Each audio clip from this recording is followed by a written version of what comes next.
और हमको बैठने नहीं देना है। और इंशाअल्लाह जब तक ये जज्बा, ये जुनून हमारे अंदर रहेगा, हम हमारे कायद को, हमारे नेता जनाब वारिस पठान साहब को इंशाअल्लाह मजबूत करेंगे, जहां तक हो सकेगा करेंगे।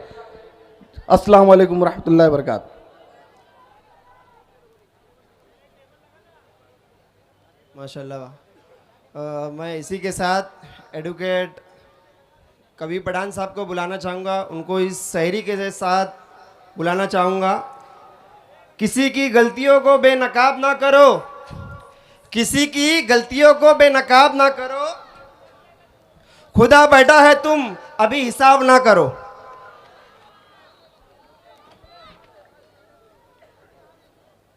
नहमदुहु व नुसल्ली अला रसूलिल करीम, अम्मा बाद, फ़अऊज़ु बिल्लाहि मिनश शैतानिर रजीम, बिस्मिल्लाहिर रहमानिर रहीम।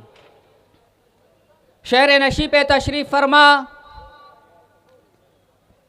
हमारे बीच बुज़ुर्गों और नौजवान साथियों, कायदीन मजलिस और घरों से सुन रही मेरी इज्जतदार माओ बहनों, हर सिमत मचलती किरणों ने अब सुने शबे गम तोड़ दिया। अब जाग उठे हैं दीवाने, दुनिया को जगा कर दम लेंगे। ये बात आया है दुनिया पर, हम फूल भी हैं तलवार भी हैं, ये बज़्म जहां महकाएंगे या खून में नहा कर दम लेंगे। सोचा है कभी अब कुछ भी हो, हर हाल में अपना हक लेंगे। इज्जत से जिए तो जी लेंगे या जाम शहादत पी लेंगे। मेरे मोहतरम बुजुर्ग दोस्तों और अजीज साथियों, ये इंतखाबी जलसा है और हमारे बीच ऐसे ही बहुत सारे इंतखाबी जलसे होंगे, लेकिन हमारे लिए कोई हक की आवाज़ नहीं रहेगी, लेकिन हमारे लिए कोई हमारी आवाज़ की बात नहीं करेगा। सिर्फ और सिर्फ लोग अपने फ़ायदे की बात करेंगे। हमारे बीच बहुत सारी सियासी पार्टियां आएंगी, बहुत सारे लीडर आएंगे, वो यही कहेंगे कि आप हमारा साथ दो, हम तुम्हारे साथ मिलकर विकास करेंगे। लेकिन मेरे मोहतरम बुजुर्गों और अजीज साथियों, यही कांग्रेस पार्टी के लोग, यही समाजवादी पार्टी के लोग 75 सालों से ये हमारे साथ सिर्फ इंसाफ की बात करते हैं। जब इंसाफ की बात आती है तो हम देखते हैं हमारे साथ सिर्फ नाइंसाफी होती है।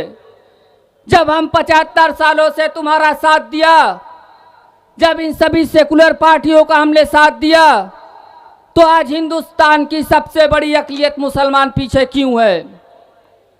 जब हिंदुस्तान के अंदर सच्चर कमेटी बनाई जाती है, जब हिंदुस्तान के अंदर महमूदुर रहमान कमेटी बनाई जाती है, रंगनाथ मिश्रा कमेटी बनाई जाती है, मेरे मोहतरम बुजुर्गों दोस्तों और अजीज साथियों, जब इनसे रिपोर्ट मांगी जाती है तो ये आता है कि हिंदुस्तान के अंदर अगर कोई सबसे बिछड़ी अक़लियत है वो हिंदुस्तान का मुसलमान है।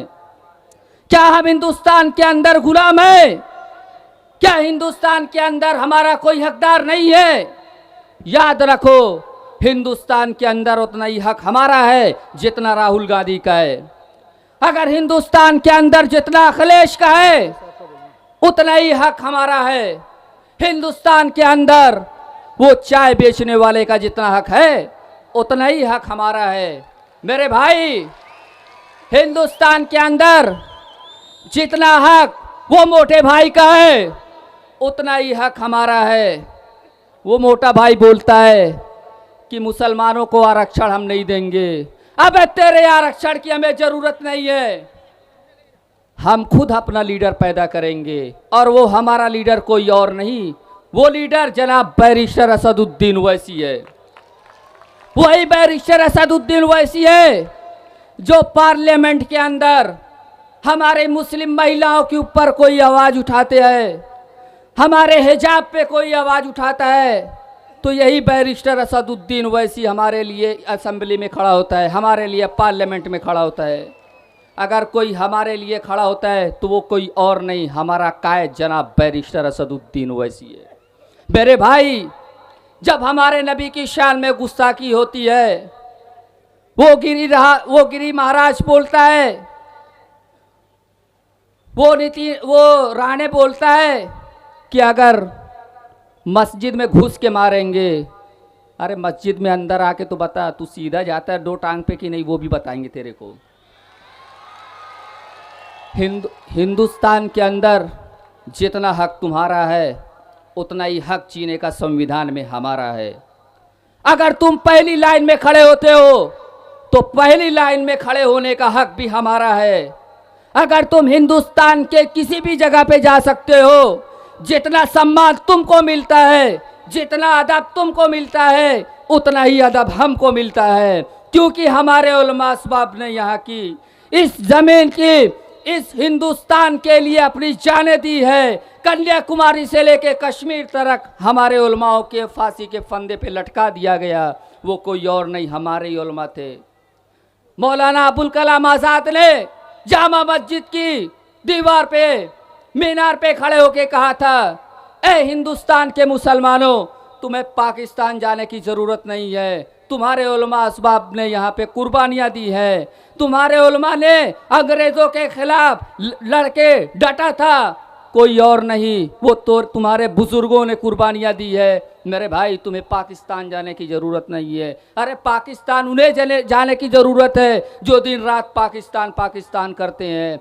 मेरे भाइयों और बुजुर्गों, दोस्तों, हमें हालात को समझना है और हमें अपने वोटों का सौदा नहीं करना है, हमें किसी के बहकावे में नहीं आना है, क्योंकि टीवी अब पुरानी हो चुकी है, मालूम है ना? अरे टीवी पुरानी हो चुकी है कि नहीं? अभी क्या चीज, अब टीवी पुरानी हो चुकी है, उसको हम भंगार में बेच दिए, तो अब टीवी को वोट देने की ज़रूरत नहीं है, क्योंकि वो कौन है वो तो आपको पता है, चड्डी वाला है, मालूम है ना? कुछ लोग आएंगे पैसे से खरीदेंगे तुमको, लेकिन बिकना मत, क्योंकि जो बिक जाता है उसकी औकात उतनी रहती है। क्या तुम्हारी औकात 500 की है? अरे बताओ ना, तुम्हारी औकात 500 की है? क्या तुम्हारी औकात 1000 रुपए की है? अरे तुम्हारे 1000 रुपये नहीं, तुम्हारे 10 लाख रुपया, तुम्हारे 10 करोड़, तुम्हारे लाख, हम अपने लाश से तुम्हारे मुंह पे मारते हैं। मेरे भाई, वक्त के हालात को समझो, अपने वोटों को ज़ाय ना करो। जब महाविकास आघाड़ी से तुम्हारा गठबंधन हुआ है तो तुम्हें यहाँ पे खड़े होने की क्या ज़रूरत है? क्या कोई एक साथ 2 अफेयर कर सकता है? क्या कोई एक साथ 2 अफेयर कर सकता है? अगर वो करता है तो उसे बोलते गद्दार है। तो जब तुम्हारा महाविकास आघाड़ी से अफेयर है तो फिर समाजवादी को यहाँ पे खड़े होने की क्या ज़रूरत है? मेरे भाई, जरा आप लोग बोलो, यहाँ पे समाजवादी को खड़े होने की क्या ज़रूरत है? समझ गए ना? उसकी वजह